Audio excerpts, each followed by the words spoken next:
Monsieur Stéphane Le Foll, ministre de l'Agriculture, de l'Agroalimentaire et de la Forêt, porte-parole du gouvernement. Mesdames et messieurs les ministres d'Algérie, de Bulgarie, du Cambodge, de Géorgie, d'Inde, du Maroc, du Portugal, de la République tchèque et de la Tunisie. Mesdames et messieurs les ambassadeurs, Monsieur Jean-Philippe Girard, président de l'Association nationale des industries alimentaires et président du SIAL, chers partenaires, chers amis, nous serons tous d'accord au moins sur un point, la table nous rassemble, nous réunit, nous rapproche. Et je ne parle pas bien sûr des tables rondes auxquelles nous participons tous, peut-être plus souvent qu'on ne le voudrait. Non, je parle bien de la table, de la vraie table, celle dont parlait précisément en 1964 Edgar Pisani, l'un de vos illustres prédécesseurs, Monsieur le Ministre. Il expliquait que, où que nous soyons dans le monde, quelles que soient nos appartenances politiques ou religieuses, la table nous réunissait. Le plaisir de la table, c'est le plaisir de bien manger, c'est le plaisir de partager. Je voudrais donc tout d'abord vous faire partager le plaisir qui est le mien de vous accueillir pour l'ouverture du SIAL, qui fête cette année ses 50 ans. Car c'est bien en 1964 que l'aventure a commencé. Et cette aventure est d'abord le fruit d'une volonté politique continue, mais aussi grâce à la mobilisation de l'ensemble des entreprises et des pays étrangers qui nous ont rejoints depuis. Tous ont accompagné, encouragé le développement du SIAL, devenu aujourd'hui le carrefour mondial des échanges agroalimentaires. Que de chemin parcouru en 50 ans, et mieux qu'un long discours, ces quelques heures passées ensemble sur le salon montrent son incroyable succès. Quelle effervescence, quel dynamisme, quelle richesse. Plus de 6500 entreprises venues de 104 pays différents, 10% de croissance par rapport à 2012, tant en nombre d'entreprises qu'en surface. Cette progression constante est à la hauteur du défi mondial qui s'offre à l'industrie agroalimentaire. Nourrir la planète, 9 milliards de bouches à nourrir d'ici 30 ou 40 ans, satisfaire les attentes croissantes de diversification alimentaire, particulièrement en Asie et en Afrique, c'est le défi de demain. Un défi certes, mais une formidable chance également qui s'offre à l'ensemble des acteurs de la filière. Pour répondre à ce défi planétaire, on ne peut donc que se féliciter de la présence de ces 6500 entreprises réunies à Paris. C'est le meilleur témoignage de leur appétit de conquête. Le monde est leur marché, le monde est leur source de croissance. 104 pays exposant cette année, avouez qu'il est difficile de faire beaucoup plus international. Et cette dimension mondiale fait écho au déploiement SIAL à travers le monde, car le SIAL aujourd'hui, c'est 10 salons à Montréal, Toronto, Sao Paulo, Shanghai, Abu Dhabi, ou encore en Asie du Sud-Est, zone dynamique par excellence, où nous avons installé nos deux petits derniers, à Manille et à Jakarta. Mais si l'international est au centre de notre dispositif, la France n'en reste pas moins notre premier pays exposant ici à Paris, avec plus de 1000 entreprises françaises, beaucoup d'innovations et une promesse très romantique cette année, Made in France, Made with Love, tout un programme à découvrir. Au-delà de la dimension strictement business, qui a permis à nos exposants de générer en moyenne un carnet de commandes de 6 mois lors de l'édition de 2012, SIAL s'attache à apporter de la valeur ajoutée, de l'intelligence, de l'inspiration, pour que chaque exposant, chaque visiteur puisse mieux répondre, mieux comprendre le marché actuel et son évolution. Bienvenue dans le cahier de tendance mondial de la filière. L'innovation joue un rôle majeur sur le salon. C'est plus que jamais pour tous le moteur de la croissance, pour répondre aux attentes des marchés, pour répondre aux attentes des besoins consommateurs. Sur ce salon, plus de 8 exposants sur 10 présentent des innovations. Plus de 1700 produits ont été testés, décortiqués, jugés dans le cadre du concours SIAL Innovation. Plus de 3 visiteurs sur 4, sur 150 000 tout de même, s'intéressent à l'espace innovation et tendance. Donc vous aussi, prenez le temps de découvrir les nouveaux produits qui feront vite l'actualité dans vos restaurants et dans vos linéaires. Si aujourd'hui les entreprises agroalimentaires petites ou grandes, sont au Cial, c'est parce que, en tout cas j'ai la faiblesse de le penser, nous avons construit un véritable outil efficace pour elles et qui s'appuie sur 3 volets indissociables. Premièrement, en mettant en place ce formidable carrefour d'échange mondial pour satisfaire aux grands enjeux économiques, c'est le tremplin export. Deuxièmement, en apportant des clés de compréhension des marchés pour accompagner les entreprises, avec en particulier un regard sur les innovations et les tendances. Et troisièmement, enfin, en favorisant l'implication de chacun dans ce réseau pour que chaque entreprise puisse prendre part à ce défi alimentaire mondial. Donc tout cela s'est construit en 50 ans, un beau parcours, vous le voyez, un bel anniversaire aussi, un anniversaire sous le signe des étoiles, puisque nous serons accompagnés demain de 50 chefs particulièrement renommés pour fêter cet événement, et aussi parce que nous terminerons demain la journée avec des festivités, demain avec un grand feu d'artifice. Donc au nom de toute l'équipe du Cial et de Comexposium, que je salue et que je félicite, en particulier Dorothée, Aude, Chantal, Jérôme, Gilles et leurs équipes, je vous remercie pour votre soutien ici à Paris, mais aussi pour l'ensemble des salons Cial que nous organisons dans le monde. Je souhaite à chacun beaucoup de succès, d'inspiration et de rencontres enrichissantes.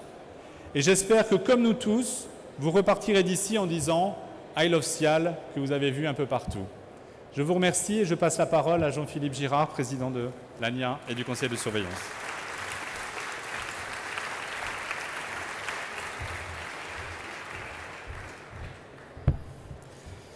Monsieur le ministre, cher Stéphane,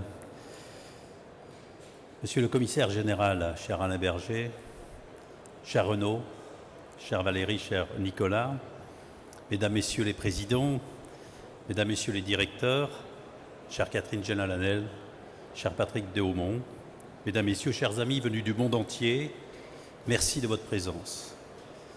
Tout d'abord, merci pour être si nombreux à ce rendez-vous unique qu'est le Cial, et pour ces mots de sympathie tout au long de cette très belle visite. C'est la première fois que je participe en tant que président de l'ANIA et président du Conseil de surveillance à cette visite inaugurale. C'est un honneur qui ne laisse pas indifférent le chef d'entreprise que je suis. Quel bel honneur d'ouvrir un Cial, un anniversaire de 50 ans, un Cial au rayonnement mondial et surtout un Cial qui affiche complet. Et je crois que c'est une belle réalisation. Mesdames, Messieurs les représentants de Comexposium et de Sopexa, cher Jean-René, vous pouvez être fiers d'avoir fait prospérer cet événement qui est désormais référence dans le monde. Avec 104 pays représentés, 6500 entreprises, qui a osé dire que l'agroalimentaire n'était pas dynamique, qui a osé dire que l'alimentaire n'était pas innovant. Le Cial pourrait peut-être se doubler d'un I comme innovation, d'un I comme international. Pas moins de 1700, je crois que Nicolas l'a dit, pas moins de 1700 innovations seront présentées pendant ce Cial. Quel dynamisme, quelle belle démonstration d'audace et de créativité. Oui, Nicolas, vous pouvez être fiers du travail accompli et de votre réussite. Vous et vos équipes, bien sûr. Ce succès redonne confiance et redonne énergie et démontre, s'il en était besoin, que notre secteur, nos métiers, nos filières, cher Stéphane, sont non seulement un pilier de l'économie française, un pilier de l'emploi, mais également un pilier de l'aménagement du territoire et qu'ils révèlent un potentiel unique en termes d'innovation, en termes d'emploi, en termes d'offres et en termes d'exportation. Monsieur le ministre, Mesdames, Messieurs, le consommateur doit être au cœur de nos actions et de nos préoccupations. Nous lui devons la qualité, la sécurité, la transparence, la diversité et l'offre au juste prix. Pas au prix le plus bas, au juste prix. Il devient donc urgent qu'ensemble, nous apportions 3 réponses à 3 situations inquiétantes et inédites de ces dernières années. Une première réponse à la volatilité des matières premières qui met en danger un pan entier de notre économie Sachez, pour celles et ceux qui ne le savent pas, que nous transformons 70% de la production agricole française. Une deuxième réponse à cette guerre des prix stupide, contre-productive, que se livre la grande distribution et qu'elle nous contraint de financer aujourd'hui avec nos marges, demain avec le CICE. Une réponse à cette menace de score nutritionnel, stigmatisante, discriminante, simpliste, inadaptée au modèle alimentaire français, qui ferait des dégâts considérables sur notre tourisme et nos exportations. Sur ces trois sujets, le contrat de filière, la charte qualité, le plan industrie pour l'alimentation sûre, saine et durable, la nouvelle politique publique de l'alimentation pour l'avenir que vous portez, Monsieur le Ministre, apporteront des réponses plus constructives, plus claires et surtout plus collectives. Monsieur le Ministre, mardi ensemble, nous conclurons les assises de l'alimentation. Moment important de débat, d'ouverture et de dialogue. Point de départ d'une réflexion sur les grands enjeux de notre filière, de nos métiers pour les 10 prochaines années. Il n'est pas normal qu'un agriculteur ne puisse pas vivre dignement de sa production, que notre secteur perde une entreprise par jour à cause de résultats toujours plus affaiblis, et que personne n'agisse plus fermement pour redonner espoir à nos entreprises et à nos salariés. Demain, Nicolas l'a dit, il faudra nourrir le monde. Nos savoir-faire en production animale et végétale sont incontestables. Nous avons des réussites et des grands champions en première et deuxième transformation. Nous pouvons donc, avec nos 11 800 entreprises de toute taille, de toute région, de tout métier, prétendre à nourrir ce monde et porter avec fierté nos métiers et nos savoir-faire. Innover, moderniser, exporter. Trois mots qui sont et font le SIAL. Car nous le savons toutes et tous, il faut du temps pour réussir à l'export. Et que réussir à l'export est un levier important, sinon le plus important, pour relancer notre pays. Le développement de notre SIAL en France et dans toutes les grandes régions du monde est donc devenu stratégique. Le concept de diplomatie économique lancé par Laurent Fabius est une excellente initiative qui doit être soutenue. Des dispositifs mis en place par France Agrimaire, BPI France, les VIE, les actions collectives régionales, Sopexa, Ubifrance, doivent être mieux coordonnés et amplifiés. Mais, car il y a un mais, il nous faudra toutefois aider nos entreprises qui prennent des risques à l'export, à lever certaines barrières douanières et sanitaires qui relèvent parfois du protectionnisme, à trouver les bons contacts à l'international, à financer ces 3 premières années qui sont clés à l'export et clés pour le succès. Je l'ai vécu, je peux témoigner. Agissons rapidement, Monsieur le Ministre, pour simplifier la vie des entrepreneurs qui prennent des risques, investissent, recrutent et exportent. Agissons pour leur donner plus de visibilité, plus de compétitivité, plus de reconnaissance.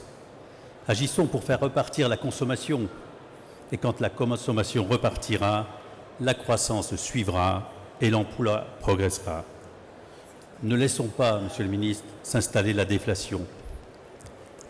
Je ne puis terminer ce propos sans mettre à l'honneur exposants et visiteurs étrangers, très nombreux, les remercier pour leur présence, les remercier pour leur dynamisme, les remercier pour leurs investissements. Et je leur souhaite, nous le souhaitons, entrepreneurs, collaborateurs, visiteurs de toute région du monde, un excellent SIAL 2014. Monsieur le Ministre, Mesdames, Messieurs, nous avons le SIAL, je le dis, nous avons le SIAL, le plus beau salon du monde.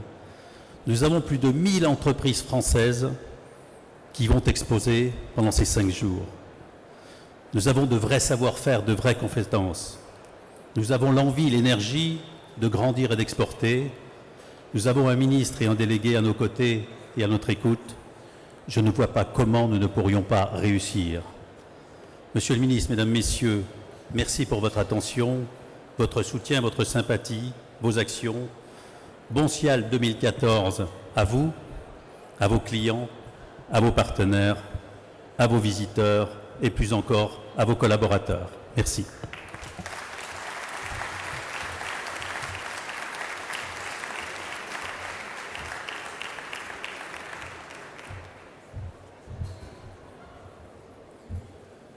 Mesdames, Messieurs, je voudrais d'abord saluer surtout les collègues ministres qui sont ici avec nous et qui nous ont accompagnés durant cette visite inaugurale.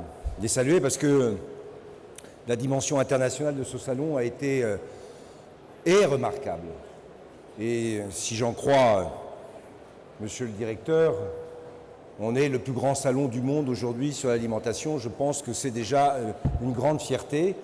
C'est aussi une ambition que l'on porte collectivement et c'est une belle image de notre pays que nous renvoyons à tous nos hôtes, donc à tous ceux qui sont venus et à tous les ministres qui vont venir ou qui sont là. Je voulais les accueillir avec une grande fraternité et beaucoup de fierté. Je voudrais aussi saluer bien sûr le 50e anniversaire de ce salon. 50 ans, ça a été dit, c'est la moitié de 100. Donc on verra pour le 100e anniversaire. Mais c'est une belle période qui est marquée aujourd'hui avec ce 50e anniversaire, puisque je le crois, c'est 6300 exposants, 105 pays différents, plus de 150 000 visiteurs attendus. Et c'est surtout une présence par rapport à la dernière fois, accrue des entreprises françaises, avec plus de 1000 entreprises françaises, c'est-à-dire plus de 10% d'une présence des entreprises françaises. Je crois que c'est aussi ça, le message qui doit être passé, celui de l'engagement, celui de l'avenir, celui de la volonté de réussir et d'innover. J'y reviendrai. C'est un secteur, l'agroalimentaire, en France, 585 000 salariés, 178 milliards d'euros de chiffre d'affaires. C'est un secteur exportateur dans la diversité des productions françaises et qui participe largement à l'excédent de la balance commerciale dont nous avons le devoir de redresser les comptes. Et ce secteur, Monsieur le Président de l'ANIA, Monsieur le Président de COP de France, est un secteur qui y participe et sur lequel on doit compter pour justement redresser la balance commerciale de la France. C'est aussi une image, je l'ai dit, une image de la France, une image de ce que nous représentons dans la diversité des productions, des produits, des agricultures, des entreprises qui transforment cette production. Et c'est une image qu'on essaye aussi de valoriser. Je salue le travail que nous avons fait en commun avec Sopexa, avec ce slogan, peut-être pas très français, mais international en tout cas, « Made in France » et « Made with Love », ce qui veut dire « fait en France » et « fait avec amour ».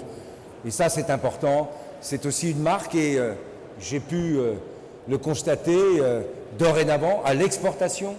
La présence française aura cette image rassemblée.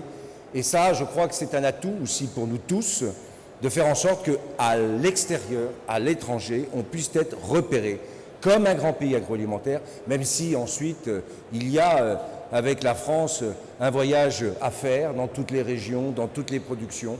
Mais il faut qu'on soit capable de s'unir, de se rassembler. C'est aussi le projet que nous portons, de travailler à une meilleure coopération entre Sopexa et Ubi France. C'est important. Laurent Fabius y insiste. La diplomatie économique est un enjeu et la diplomatie économique et agroalimentaire est un enjeu majeur. Pourquoi ? Parce que le monde connaît des défis majeurs. C'est souvent rappelé, le défi alimentaire reste un grand défi. Un défi qui n'a pas trouvé la solution dans l'équation qui est souvent posée, 9 milliards d'êtres humains dans 30 ans, 7 milliards aujourd'hui, 800 millions d'êtres humains qui souffrent de la faim. Et quelle alimentation pour demain ? C'est le vrai sujet. Quel système alimentaire ? Est-ce qu'on est capable d'avoir un système alimentaire qui serait pratiquement le même partout, avec des consommations caloriques qui ne seraient pas supportables en termes de capacité de production à l'échelle mondiale ? C'est la question qui nous est posée. Le modèle alimentaire de demain, ça sera un modèle diversifié, ça sera un modèle complexe, ça sera un modèle qui s'appuiera aussi sur des cultures, sur des cuisines, Et c'est ça aussi l'image que l'on doit, ici comme ailleurs, valoriser. Je crois que le SIAL de cette année, à ce titre, pour avoir visité un certain nombre de stands, eh bien, prouve que derrière toute cette transformation, il y a la volonté de valoriser une diversité, une profusion de produits, de cuisine, de culture. C'est ça aussi qui fera le défi alimentaire de demain. Et je crois que la France, à ce titre-là, d'ailleurs, a des atouts, ça a été rappelé, à faire valoir. C'est un salon aussi qui se place sous le signe de l'innovation, puisque je crois que 1700 innovations ont été recensées et il y aura des prix qui seront distribués dans la semaine. Innovation dans l'ensemble des domaines, à la fois sur les produits, mais surtout sur l'accès aux produits, sur la manière dont on va concevoir demain des produits, avec deux choix en tout cas qui apparaissent assez clairement, entre l'individualisation des doses, et ça c'est un enjeu en particulier pour la lutte contre le gaspillage alimentaire, et on a vu tout à l'heure dans les premières visites sur l'innovation justement des produits qui visent à individualiser les doses, et en particulier pour les enfants et la petite enfance, qui est un enjeu majeur. Et là, il y a tout un travail d'innovation à faire qui est en cours. Et puis, c'est dans les produits aussi l'accès des ménages à des produits qui leur permettent, je l'ai vu avec des champignons, quelquefois de produire eux-mêmes une petite partie de ce qu'ils vont consommer.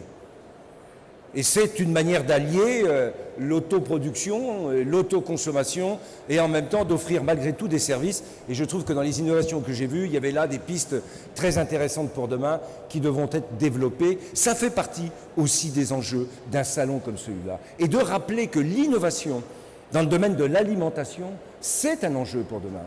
Innovation, je l'ai dit, dans les produits qui sont proposés. L'innovation dans les produits qui vont être proposés demain. Et je l'ai vu au travers d'un certain nombre de nouvelles protéines qui arrivent. Comment on va les mettre à la disposition de nos concitoyens partout dans le monde. À la fois la question des algues, il y a tout un tas de productions végétales qui sont en train de se développer et qui vont nécessiter effectivement là aussi une réflexion pour les transformer, les rendre accessibles. Donc l'innovation, elle est au cœur de ce salon. Et ça, c'est important de le dire. Avec 1700 innovations qui ont été présentées, on est là au cœur d'un grand débat sur la définition des produits et de l'alimentation de demain. Et je crois qu'à ce titre, ce salon, ce 50e anniversaire, est un tournant, est un enjeu spécifique pour l'avenir de la production agricole et alimentaire. Je voudrais aussi le rappeler, on est dans un choix stratégique à l'exportation pour ce qui concerne la France. Je l'ai dit, rassembler, donner de la cohérence, donner une image au travers du logo Made in France et Made with Love. C'est aussi la France Bon Appétit, un enjeu sur l'ensemble des salons pour valoriser, je le disais tout à l'heure, à la fois notre culture, notre image, la capacité qui est la nôtre, à fournir aussi une idée de l'alimentation de demain. Ça fait partie, monsieur le directeur, des enjeux stratégiques des SIAL à l'échelle de la planète. Ça doit être aussi un enjeu pour toutes les entreprises de s'inscrire dans cette dynamique. Mais je voudrais aussi rappeler les enjeux de l'actualité. Et l'actualité, elle est marquée en Europe et en France par une situation économique que chacun connaît.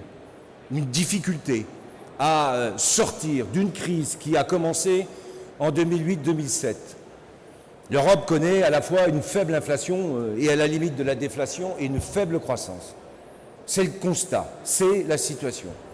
L'euro continue de baisser, le pétrole, j'en regardais les chiffres, n'a pas augmenté et continue de baisser aussi.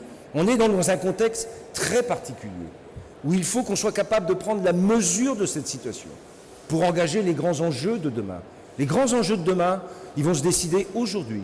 C'est ceux de l'investissement, c'est ceux de l'innovation, c'est cette capacité qu'on a collectivement à porter ces innovations et cet investissement pour construire à la fois les entreprises de demain, mais surtout le concept alimentaire de demain.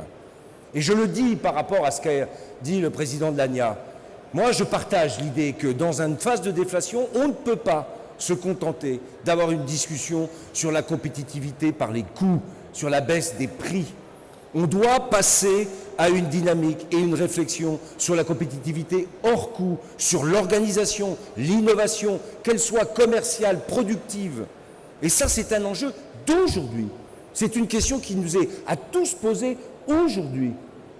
Le crédit d'impôt compétitivité, le Premier ministre y reviendra demain, c'est un outil qui ne peut pas être utilisé, je le dis, pour, dans des négociations commerciales, être uniquement au service justement de cette compétitivité prix, cette idée qu'il faudrait baisser les prix, chacun ayant un peu plus de marge. Au contraire, le crédit d'impôt compétitivité emploi, parce qu'il s'appuie sur la masse salariale, 2,5 fois le SMIC, c'est une stratégie de baisse du coût moyen dans l'entreprise qui doit déboucher à partir de là sur de l'investissement, sur de l'innovation. C'est ça l'enjeu.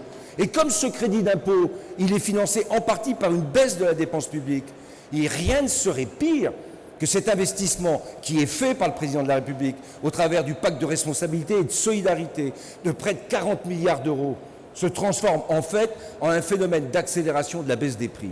Ça, c'est une responsabilité collective. Ça, c'est un message que le ministre de l'Agriculture, de l'Agroalimentaire, de la Forêt fait passer aujourd'hui. Il le fera en début de semaine, parce que je pense que c'est un enjeu majeur pour notre agriculture, majeur pour notre industrie agroalimentaire, mais de manière plus générale et plus globale, majeur pour bien prendre en compte la situation macroéconomique dans laquelle nous nous trouvons. Et ça nécessite à la fois la mobilisation et l'investissement du ministre. Ça nécessite aussi et surtout la mobilisation de tous les acteurs au sein des organisations professionnelles. On doit discuter, on doit se poser les bonnes questions. Un donneur d'ordre ne peut pas demander à un sous-traitant, sous prétexte qu'il a touché du crédit d'impôt compétitivité emploi, de baisser ses prix. Au contraire, on doit répartir cette capacité qu'on a, je le disais, à jouer l'investissement et l'innovation. Et ça vaut aussi pour la grande distribution. J'ai regardé, il n'y a pas quelques jours, dans un grand journal économique, les résultats des grands distributeurs. J'ai constaté d'ailleurs que l'augmentation du chiffre d'affaires d'un grand distributeur français n'était pas lié à la baisse des prix. Il était lié à des changements stratégiques et au développement d'une distribution de proximité.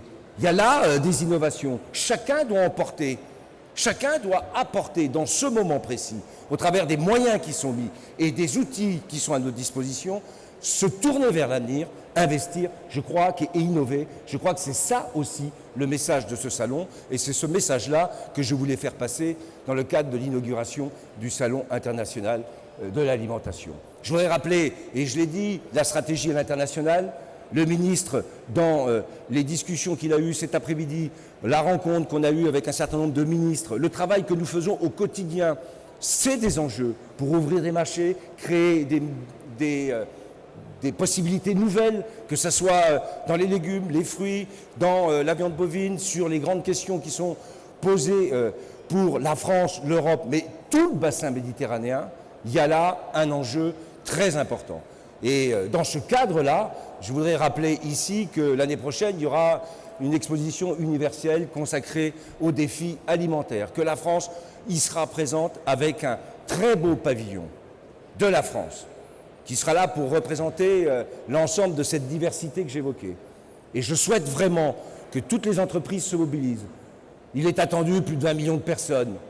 Il y a là un enjeu de la présence de la France, de l'image de la France, de la capacité qu'on a à être présent justement dans ces grandes rencontres internationales.